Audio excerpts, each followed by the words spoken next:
Here we are in the Midlands town of Ross. You can see a church there behind us. We're going to go for a walk down to the female factory and the bridge. And we'll be travelling along what's known as the historic walk. It's particularly uneven steps, but a railing. So let's go. It has been warm the last couple of days, so we will be alert but not alarmed for reptiles. Pleasant little avenue. The shade is most welcome. Hope we're picking up the birds.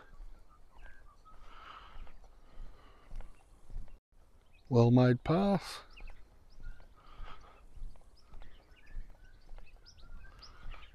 Little resting spot. Might have a look out over the view when we get there. You will notice the lichen and moss growing on the seat. Not dissimilar to the trees at Cradle Mountain. And I'll link that vid up at the end. Just into the first week of January, so summer is upon us. And being in a Mediterranean climate, that means hot, dry summers, particularly here in the rain shadows of the Midlands.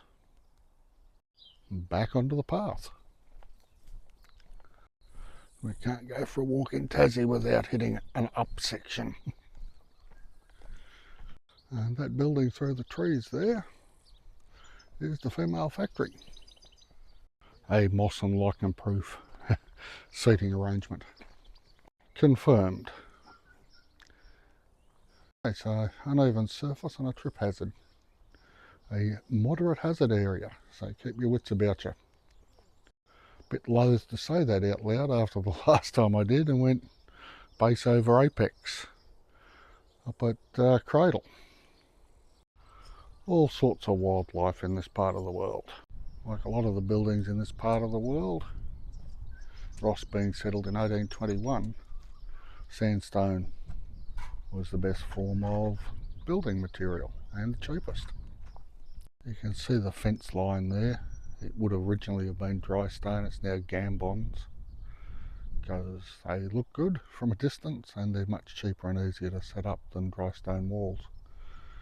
There are 5 female factories across Tassie, in use between 1804 and 1854. They were designed to keep unmarried women convicts separate from their male counterparts. Although some males were here to do the heavy work like water carrying, but other than that, it was all ladies, 60 to 120 at a time. Wander on from here and have a look at the War Memorial in town. We're walking down to the War Memorial under an avenue of oaks and other things as well, but mostly oaks, which is not unusual for colonists to bring their favourite trees with them. Just a reminder before we get there of how far south we are, 42 degrees south in fact. Pretty much the line that divides the north from the south in Tassie, and the northwest is a whole other world, which is why I live there. But it was an important piece of surveying to get to that point. Now to the ever-promised War Memorial. And for a small town, I'll put the population down the bottom of the screen when I dig it out. It's an impressive little War Memorial. Let's get to the front. Get the Australian flag flying in the background.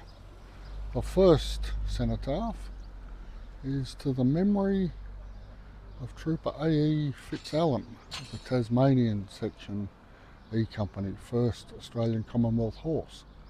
So that was after all the colonies had federated in 1901. The individual colonial units were brought under an Australian command.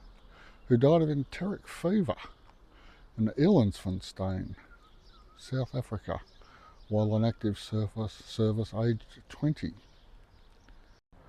In honour of the men of the 2nd 40th Battalion Sparrow Force. I'll put a link to Sparrow Force and the 2nd 40th, the Second World War, 2nd Australian Imperial Force, AIF. I'll put a link to them in the description. Hard to read with the light coming off these, but these are the people who served Army, Navy, RAAF, and a couple who were killed. One in action, one of wounds, one as a POW, and one accidentally deceased. This memorial will have been more used to from the other ones we've seen, and this is a First World War memorial. Memory of the following who died in the service of their country: Gunner Bennett, Sergeant Bonner, Private Bonner, Sergeant Burpery, Private Davidson, Gunners Ely and Hall, Private Harding, Sergeant Higgins, Stoker Leadham, Private Martin, Sergeant McGee, Corporal Pulford, and Private Smith and Sumner, lest we forget. And as it says here, erected in loving memory of the men from this district who laid down their lives in the Great War 1419, and in the grateful remembrance of those who shared its dangers. This is to commemorate the Victoria Cross for Sergeant Lewis McGee, who was killed in action.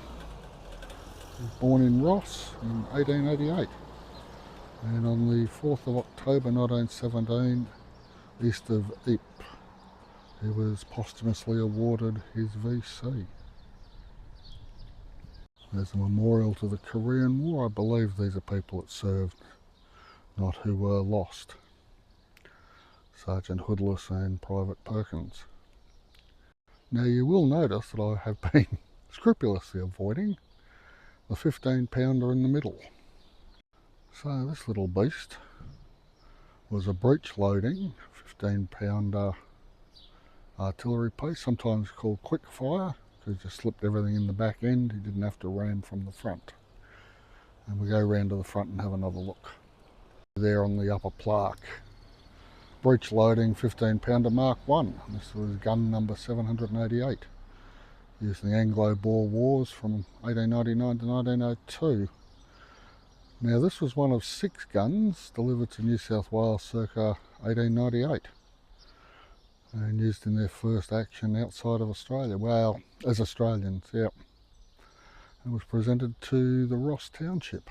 A lot of gunners on the deceased list. So this had a range of 5,490 metres, fired a 76.2mm calibre projectile, 6.4 kgs. Part of the Artillery Historical Trust of Tasmania, Northern Branch. I must get in touch with them. As you can see, she's a fine piece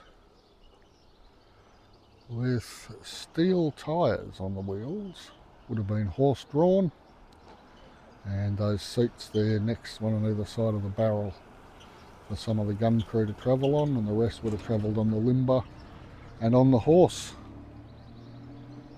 train that pulled it. You can see the woodwork there in the gun wheels. Does an old gunner's heart good to see these things being preserved.